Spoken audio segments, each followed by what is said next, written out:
ಕರ್ನಾಟಕದ ಜನತೆಗೆ TV4 ಕನ್ನಡ ಸುದ್ದಿವಾಹಿನಿಗೆ ಸ್ವಾಗತ. ನಾನು ಸಂಗೀತ ಭಟ್. ಇದೀಗ ಹೆಡ್ಲೈನ್. ಪೊಲೀಸ್ ಕಸ್ಟಡಿಗೆ ಚಾಲೆಂಜಿಂಗ್ ಸ್ಟಾರ್ ದರ್ಶನ್.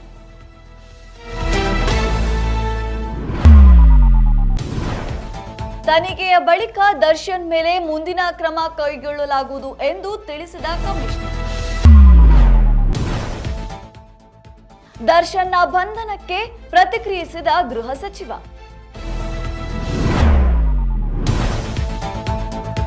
ಬೆಂಗಳೂರಿನ ನಮ್ಮ ಮೆಟ್ರೋಗೆ ಹಾರಿದ ಅಪರಿಚಿತ ವ್ಯಕ್ತಿ.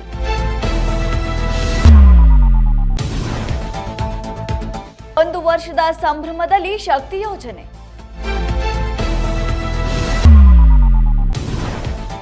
ಉಗುಳು ಹಚ್ಚಿ ಮಸಾಜ್ ಮಾಡಿದ ಕ್ಷೌರಿಕ ವಿಡಿಯೋ ಇದೀಗ ಸಖತ್ ವೈರಲ್.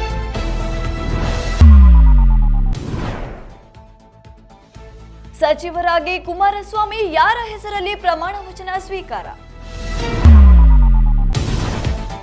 ಸಿಎಂ ಅಧ್ಯಕ್ಷತೆಯಲ್ಲಿ ನಡೆದ ಸಾರಿಗೆ ಇಲಾಖೆ ಪ್ರಗತಿ ಪರಿಶೀಲನೆ.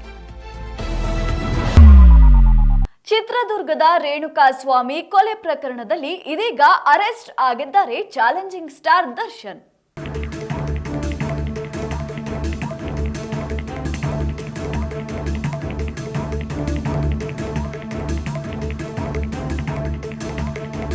ಚಿತ್ರದುರ್ಗದ ರೇಣುಕಾಸ್ವಾಮಿ ಕೊಲೆ ಪ್ರಕರಣದಲ್ಲಿ ಅರೆಸ್ಟ್ ಆಗಿರುವ ಚಾಲೆಂಜಿಂಗ್ ಸ್ಟಾರ್ ದರ್ಶನ್ ಅವರನ್ನು ಪೊಲೀಸ್ ಕಸ್ಟಡಿಗೆ ಒಪ್ಪಿಸಲಾಗಿದೆ. ಬೌರಿಂಗ್ ಆಸ್ಪತ್ರೆಯಲ್ಲಿ ವೈದ್ಯಕೀಯ ಪರೀಕ್ಷೆ ನಡೆಸಿದ ನಂತರ ಅವರನ್ನು 24ನೇ ACMM ಕೋರ್ಟ್ಗೆ ಹಾಜರುಪಡಿಸಲಾಯಿತು. ವಿಚಾರಣೆ ನಡೆಸಿದ ಕೋರ್ಟ್ ಆರೋಪಿಗಳನ್ನು ಪೊಲೀಸ್ ಕಸ್ಟಡಿಗೆ ನೀಡಿ ಆದೇಶ ಹೊರಡಿಸಿದೆ.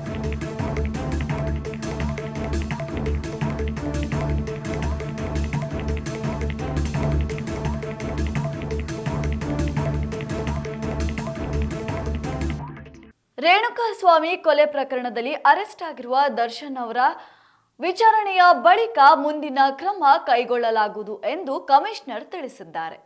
ವ್ಯಕ್ತಿಯ ಗುರುತು ಪರಿಚಯ ಗೊತ್ತಾಗಿದ್ದು ಆತ ಚಿತ್ರದುರ್ಗ ನಗರದ ರೇಣುಕಾಸ್ವಾಮಿ ಅಂತೇಳಿ ಈಗಾಗಲೇ ಗೊತ್ತಾಗಿದೆ. ಅದರ ಆಧಾರದ ಮೇಲೆ ಮುಂದಿನ ತನಿಖೆಯನ್ನು. ರೇಣುಕಾಸ್ವಾಮಿ ಕೊಲೆ ಕೇಸ್ನಲ್ಲಿ ನಟ ದರ್ಶನ್ ಅರೆಸ್ಟ್ ಹಿನ್ನೆಲೆ ಪೊಲೀಸ್ ಕಮಿಷನರ್ ಬಿ ದಯಾನಂದ್ ಬೆಂಗಳೂರಿನಲ್ಲಿ ಪ್ರೆಸ್ ಮೀಟ್ ಮಾಡಿದರು. ಮೃತದೇಹದ ಮೇಲಿನ ಗಾಯಗಳನ್ನು ಗುರುತಿಸಿ ಕೊಲೆ ಎಂದು ನಿರ್ಧಾರ ಮಾಡಲಾಗಿದೆ. ಕೊಲೆಯಾದವನು ಚಿತ್ರದುರ್ಗ ಮೂಲದ ರೇಣುಕಾಸ್ವಾಮಿ. ಕೊಲೆ ಸಂಬಂಧ ನಟ ದರ್ಶನ್ ಸಹಚರರನ್ನು ಬಂಧಿಸಲಾಗಿದೆ. ತನಿಖೆ ನಡೆಸುತ್ತಿರುವುದರಿಂದ ಹೆಚ್ಚಿನ ಮಾಹಿತಿ ನೀಡಲು ಸಾಧ್ಯವಾಗಿಲ್ಲ ಎಂದರು. ಈ ಹಂತದಲ್ಲಿ ನಾವು ಕೊಡೋದು ಕಷ್ಟ ಆಗ್ತದೆ. ನಂತರದ ಸಮಯದಲ್ಲಿ ತಮಗೆ ಪೂರಕ ಮಾಹಿತಿಗಳನ್ನು ಕೊಡಲಾಗ್ತದೆ.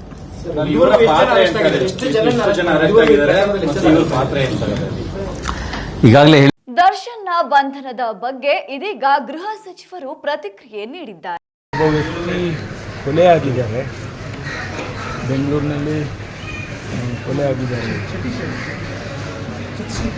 ಕೊಲೆಯಲ್ಲಿ ಅವರು ಕೆಲವರನ್ನ ಅರೆಸ್ಟ್ ಮಾಡಿದ್ದಾರೆ. ಅವರ ಇನ್ವೆಸ್ಟಿಗೇಷನ್ ಎನ್ಕ್ವೈರಿ ಮಾಡುವಾಗ ದರ್ಶನ್ ಅವರು ಹೆಸರು ಕೂಡ ಬಂದಿದೆ ಅಂತ ಹೇಳಿದ್ದಾರೆ. ಹಾಗಾಗಿ ಅವರನ್ನು ಕೂಡ ತನಿಖೆ ಮಾಡೋದಕ್ಕೆ ಕರ್ಕೊಂಡು ಬಂದಿದ್ದಾರೆ ಅಂತ ಮಾಹಿತಿ ಇದೆ.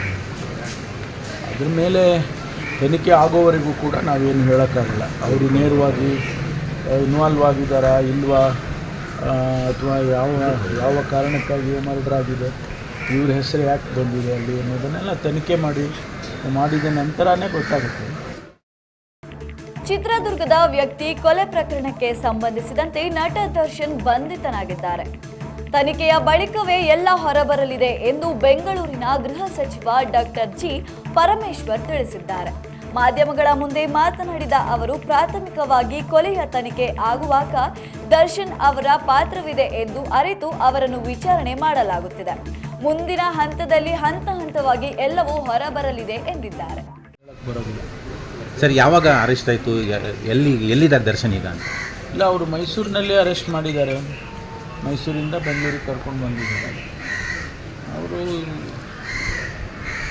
ಯಾರು ನಮ್ಮ ಇಲಾಖೆಯವರು ಅವ್ರನ್ನಲ್ಲಿ ಇಟ್ಕೊಂಡಿದ್ದಾರೆ ಮತ್ತು ಅವ್ರನ್ನ ಎನ್ಕ್ವೈರಿ ಮಾಡ್ತಾ ಇದ್ದಾರೆ, ತನಿಖೆ ಮಾಡ್ತಿದ್ದಾರೆ. ಎಲ್ಲ ಇಲಾಖೆಗೆ ಸಂಬಂಧ. ದರ್ಶನ್ ಅವ್ರ ಸೂಚನೆ ಇತ್ತಂತ ಸರ್? ಅವರು ಯಾರು ಅವ್ರನ್ನ ಮೊದಲು ಅರೆಸ್ಟ್ ಮಾಡಿದ್ರಲ್ಲ, ಅವರೆಲ್ಲೋ ಅವ್ರ ಹೆಸರು ಹೇಳಿದ್ದಾರೆ ಅಂತ ಕೇಳಿದೆ. ಹಾಗಾಗಿ ಅವ್ರನ್ನ ಮಾಡಬೇಕಲ್ಲ, ಯಾಕೆಂದರೆ ಇದು ಮರ್ಡರ್ ಕೇಸ್ ಆದದ್ರಿಂದ ಸೀರಿಯಸ್ ಆಗಿ ಮಾಡಬೇಕು. ದರ್ಶನ್ ಪಾತ್ರ ಅಂತ ಹೆಂಗೆ ಇದು ಆಯಿತು? ಅಲ್ಲ, ಅವ್ರು ಹೇಳಿರ್ಬೋದು, ಗೊತ್ತಿಲ್ಲ ನನಗೆ, ಡೀಟೇಲ್ಸ್ ಗೊತ್ತಿಲ್ಲ. ಅದು ಅವ್ರ ಹೆಸರು ಹೇಳಿರ್ಬೋದು ಅಂತ.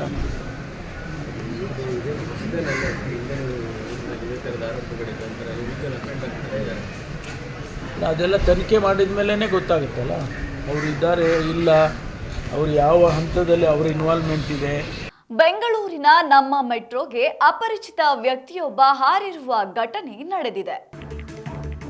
ಬೆಂಗಳೂರಿನಲ್ಲಿ ನಮ್ಮ ಮೆಟ್ರೋ ಹಳಿಗೆ ಹಾರಿ ಅಪರಿಚಿತ ವ್ಯಕ್ತಿಯೊಬ್ಬ ಆತ್ಮಹತ್ಯೆಗೆ ಯತ್ನಿಸಿದ ಘಟನೆ ನಡೆದಿದೆ. ಹೊಸಹಳ್ಳಿ ಪೊಲೀಸ್ ಮೆಟ್ರೋ ಸ್ಟೇಷನ್ನಲ್ಲಿ ನಡೆದ ಘಟನೆಯಲ್ಲಿ ವ್ಯಕ್ತಿಗೆ ಗಾಯಗಳಾಗಿದ್ದು ಆಸ್ಪತ್ರೆಗೆ ದಾಖಲು ಮಾಡಲಾಗಿದೆ. ಇನ್ನು ಈ ಘಟನೆಯಿಂದಾಗಿ ಕೆಲ ಕಾಲ ಮೆಟ್ರೋ ಸಂಚಾರವನ್ನು ಸ್ಥಗಿತಗೊಳಿಸಲಾಗಿತ್ತು.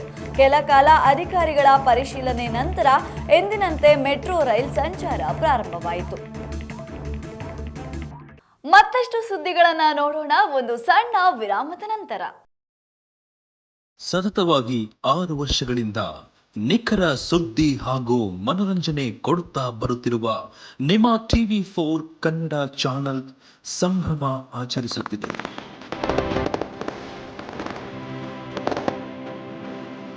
ಅದೇ TV4 ಕನ್ನಡ ಉತ್ಸವ. ಕರ್ನಾಟಕ ರಾಜ್ಯದಲ್ಲಿ ವಿಶೇಷವಾಗಿ ಸಾಧನೆ ಮಾಡಿರುವವರನ್ನ ಗುರುತಿಸಿ TV4 ಕನ್ನಡ ರತ್ನ ಪ್ರಶಸ್ತಿ ಕೊಡಲಾಗುತ್ತಿದೆ. ಈ ಒಂದು ಸಂಭ್ರಮಕ್ಕೆ ವಿಶ್ವ ಸಂವಿಧಾನ ಹಾಗೂ ವಿಶ್ವ ಮಾನವ ಹಕ್ಕು ಸಂಸ್ಥೆಗಳ ಪ್ರೋತ್ಸಾಹವೂ ಇರುತ್ತದೆ.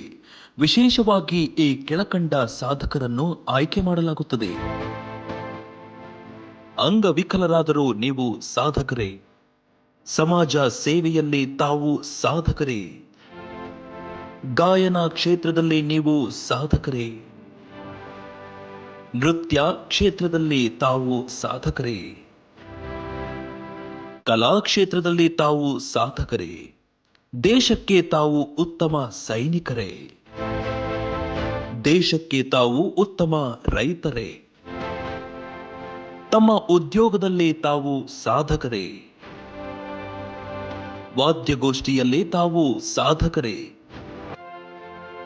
ಈ ಮೇಲ್ಕಂಡ ವಿಷಯದಲ್ಲಿ ತಾವು ಸಾಧಕರಾಗಿದ್ದಲ್ಲಿ ತಕ್ಷಣ ನಮ್ಮನ್ನ ಸಂಪರ್ಕಿಸಬಹುದು. ಈ ಅದ್ಧೂರಿ ಕಾರ್ಯಕ್ರಮಕ್ಕೆ ಚಲನಚಿತ್ರ ನಟ ನಟಿಯರು, ಗಾಯಕರು, ಹಾಸ್ಯ ಕಲಾವಿದರು, ಧೀಮಂತ ನಾಯಕರು ಉಪಸ್ಥಿತಿ ಇರುತ್ತದೆ. ನೀವು ಬನ್ನಿ, ಕಾರ್ಯಕ್ರಮ ಯಶಸ್ವಿಗೊಳಿಸಿ. ಈ ಕಾರ್ಯಕ್ರಮಕ್ಕೆ ಎಲ್ಲರಿಗೂ ಉಚಿತ ಪ್ರವೇಶವಿರುತ್ತದೆ ಹಾಗೂ ಈ ಕಾರ್ಯಕ್ರಮ TV4 ಕನ್ನಡ ಸುದ್ದಿ ವಾಹಿನಿಯಲ್ಲಿ ನೇರ ಪ್ರಸಾರವಾಗುತ್ತದೆ. ಈ ಮೇಲ್ಕಂಡ ಕಾರ್ಯಕ್ರಮಕ್ಕೆ ಆಯೋಜಕರ, ಪ್ರಾಯೋಜಕರ, ನಿರೂಪಕರ ಆಯ್ಕೆ ನಡೆಯುತ್ತದೆ. ಆಸಕ್ತರು ಸಂಪರ್ಕಿಸಬಹುದು.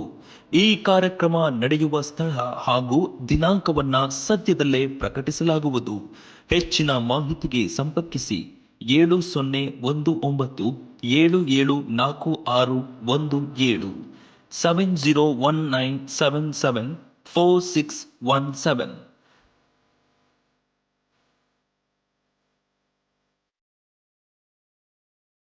ವಿರಾಮದ ನಂತರ ಮತ್ತೆ TV4 ಸುದ್ದಿವಾಹಿನಿಗೆ ಸ್ವಾಗತ.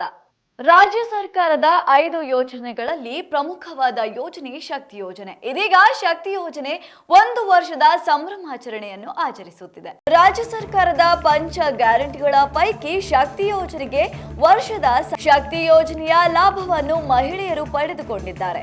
1 ವರ್ಷದಲ್ಲಿ 226 ಕೋಟಿ ಮಹಿಳೆಯರು ಉಚಿತವಾಗಿ 4 ನಿಗಮದ ಬಸ್ಗಳಲ್ಲಿ ಪ್ರಯಾಣ ಮಾಡಿದ್ದಾರೆ. ಇದರಿಂದ 4 ನಿಗಮಕ್ಕೆ ಆದಾಯ ಬಂದಿದೆ. ಕೆಎಸ್ಆರ್ಟಿಸಿ ಒಂದರಲ್ಲೇ 68 ಕೋಟಿ ಮಹಿಳೆಯರು ಪ್ರಯಾಣ ಮಾಡಿದ್ದರೆ ಬಿಎಂಟಿಸಿಯಲ್ಲಿ 71 ಕೋಟಿ, ಕೆಎಸ್ಆರ್ಟಿಸಿಯಲ್ಲಿ 85 ಕೋಟಿ ಮಹಿಳೆಯರು ಉಚಿತವಾಗಿ ಪ್ರಯಾಣ ಮಾಡಿದ್ದಾರೆ.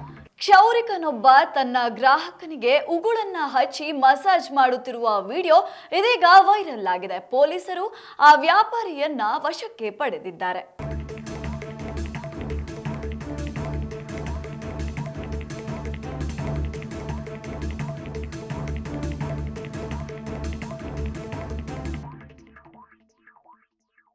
ಸಚಿವರಾಗಿ ಕುಮಾರಸ್ವಾಮಿ ಅವರು ದೇವರ ಹೆಸರಿನಲ್ಲಿ ನಿನ್ನೆ ಪ್ರಮಾಣ ವಚನವನ್ನು ಸ್ವೀಕರಿಸಿದ್ದಾರೆ.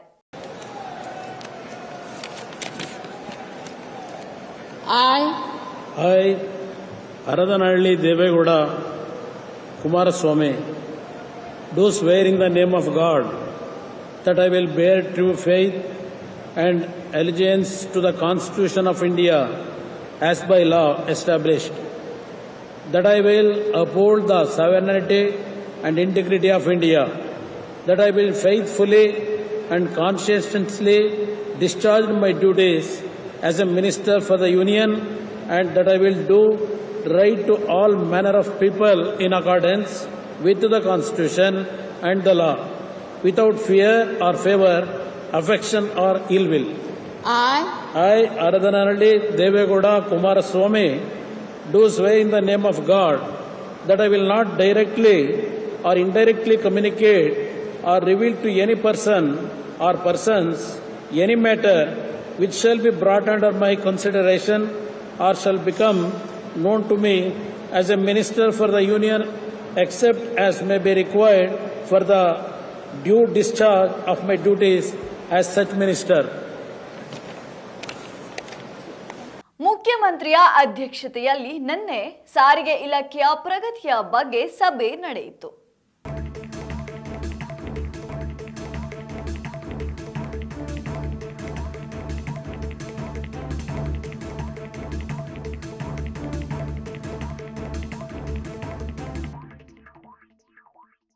ಇವಿಷ್ಟು ಇವತ್ತಿನ ಪ್ರಮುಖ ಸುದ್ದಿಗಳು. ನಿತ್ಯ ನಿಜ ನಿರಂತರ ಸುದ್ದಿ ಹಾಗೂ ಮನೋರಂಜನೆಗೆ ವೀಕ್ಷಿಸಿ TV4 ಕನ್ನಡ ಸುದ್ದಿವಾಹಿನಿ. ನಾನು ಸಂಗೀತಾ ಭಟ್.